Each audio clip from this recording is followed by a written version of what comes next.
Welcome to this explainer. We spend a lot of time trying to transform massive, highly complex data sets into clear, actionable insights. And today, we're looking at something truly fascinating. Imagine trying to upgrade the engine of a massive jet while it's literally flying at supersonic speeds. Well, that's essentially what India's economy is doing right now. Today, we're breaking down the huge policy updates and economic data released in January 2026 by the Press Information Bureau. We're going to weave all this into a cohesive, exciting narrative. If you follow India's economic trajectory at all, you already know this is a pivotal moment. These January reports give us a highly detailed blueprint of how the nation is overhauling its infrastructure, expanding its global footprint, and, crucially, empowering its grassroots. We've got a lot of incredible ground to cover, so let's just jump right in. Okay, let's start by asking the million-dollar question that's on the mind of literally every investor and policy enthusiast right now. How exactly is the world's fastest-growing major economy kicking off 2026? I mean, it's one thing to just declare economic growth, but it's a whole different ballgame when you pop the hood and look at the structural foundations making that growth possible. From these sweeping international trade agreements down to micro-level rural employment guarantees, the start of this year shows a country that is firing on multiple engines simultaneously. So here is our roadmap for today. Number 1, India's economic big picture. Number 2, boosting global trade. Number 3, the tech and infrastructure push. And finally, number 4, empowering the grassroots. All right, Section 1, India's economic big picture, scaling new heights. Let's take a 30,000-foot view of India's national trajectory. We really need to understand this macroeconomic foundation before we dive into the specific nitty-gritty sector policies. So here is the absolute crucial point. India's real GDP growth for the financial year 2025 to 2026 is estimated at a massive 7.4%. And listen, this isn't just some random temporary spike. It completely reaffirms India's status as the fastest-growing major economy for the 4th straight year. No small feat. And it's not just domestic estimates patting themselves on the back either. The United Nations is totally aligned with the International Monetary Fund on this, pointing out that India is literally the only major economy expected to grow above 6% during this period. To put that into perspective, while global growth is projected to slow down to a rather sluggish 2.7%, India is powerfully, undeniably bucking that trend.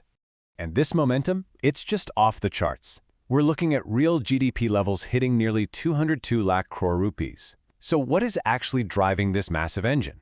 Well, it boils down to two heavy-hitting forces: strong private consumption and really solid investment. Private final consumption expenditure has climbed to over 61% of the GDP. With headline inflation hovering around a mere 1.7%, everyday purchasing power is up. People feel confident, and so they're spending. Meanwhile, gross fixed capital formation, which is essentially our metric for investment, stayed incredibly robust at 30% of the GDP. Now, when we break down exactly where all this explosive growth is coming from, the services sector is absolutely leading the charge. We're talking an estimated 9.1% growth for the year, propelled heavily by core and trade-related services. But hey, definitely do not overlook manufacturing. The secondary sector is showing some really incredible gains too, up 8.4% in the first half of the year, backed up heavily by construction and public capital expenditure. Even the primary sector, agriculture and allied services, is holding nice and steady with an estimated 3.1% growth driven by some very healthy crop output. It's honestly a beautifully balanced economic expansion across the entire board. Moving on to Section 2, boosting global trade, connecting with the world. Obviously, a rapidly growing domestic economy needs ever-expanding global markets, and the latest policy updates show some highly aggressive, smart moves on the international chessboard. For instance, the historic India-EU Free Trade Agreement that recently concluded is an absolute strategic breakthrough. It unlocks massive, unprecedented potential in the European Union for Indian pharmaceuticals, medical devices, and textiles. But what's equally important in these massive trade negotiations is what you manage to protect. Crucially, India successfully safeguarded its highly sensitive agriculture and dairy sectors. They ensured absolutely no market access was conceded in those vital domestic categories. On top of that, the agreement secures predictable mobility and family rights for Indian information and communication technology professionals working over in the EU. It even includes some very constructive engagement on carbon border taxes. All in all, a highly calibrated, massive win for Indian exports. To actively support this global push, the Ministry of Finance just rolled out a really powerful new credit guarantee scheme for exporters. Get this, it provides up to 50 crore rupees in risk-free working capital. That means absolutely no additional collateral or personal guarantees are required. None. This is brilliant policy design too, because it doesn't just cater to the big players at the top. For direct exporters, micro, small, and medium enterprises only need a 5% export turnover to qualify. But here's the kicker. Indirect exporters, those smaller MSMEs that supply at least 30% of their goods to the direct exporters, are also fully eligible.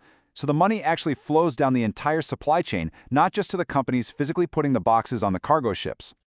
All right, let's look at Section 3, Tech and Infrastructure Push, modernizing the engine.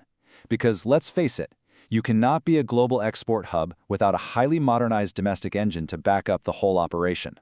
As India targets true technological sovereignty, initiatives like the Design-Linked Incentive or DLI scheme are absolutely paramount. Rolled out under the Semicon India program, this isn't just about assembling electronics that someone else dreamed up. It's about owning the core intellectual property. The scheme provides deep financial incentives and real access to advanced design infrastructure for domestic companies.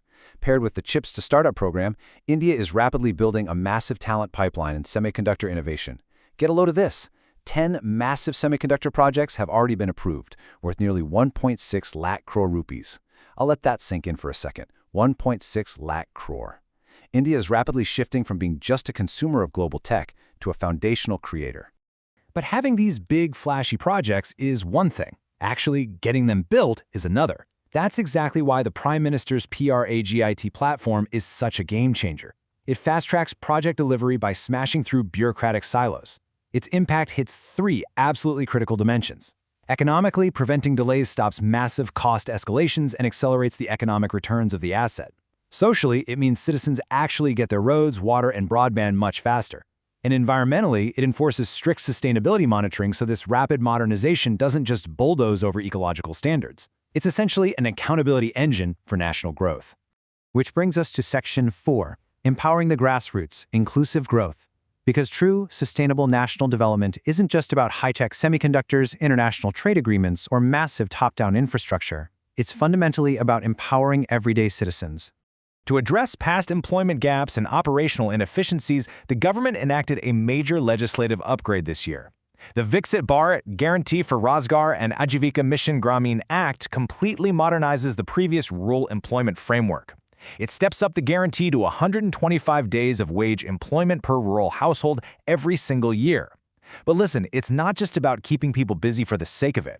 It's about aligning rural job creation with long-term infrastructure building and climate resilience goals. It's carefully designed to ensure that the work being done creates tangible, lasting assets for the villages, all while strengthening accountability so those funds actually reach the workers' pockets. Furthermore, the cooperative movement in India is just exploding right now. I want you to look at this number on the screen. 320 million. That is nearly the entire population of the United States, and that is how many people are now encompassed within the Indian cooperative network, spread out across more than 8.5 lakh individual cooperatives in 30 different sectors. Guided by the philosophy of prosperity through cooperation, this is, without a doubt, one of the largest economic inclusion networks on the planet today. And this vast network is being aggressively modernized, which aligns perfectly with the UN declaring 2025 the International Year of Cooperatives. The network already reaches 98% of rural India, but it's currently undergoing an absolutely massive technological upgrade. We're talking about a nearly 3,000 crore rupee digitization project currently underway for primary agricultural credit societies. It's outfitting them with modern ERP software and biometric devices to bring millions of rural citizens directly into the formal digital economy. Plus, these cooperatives are now enabled as official buyers on the government e-marketplace. We're even seeing crazy innovations like the Sahakar Taxi Cooperative, India's first cooperative-led mobility platform, already boasting 1.5 lakh drivers. It's a total top-to-bottom revitalization of the grassroots economy.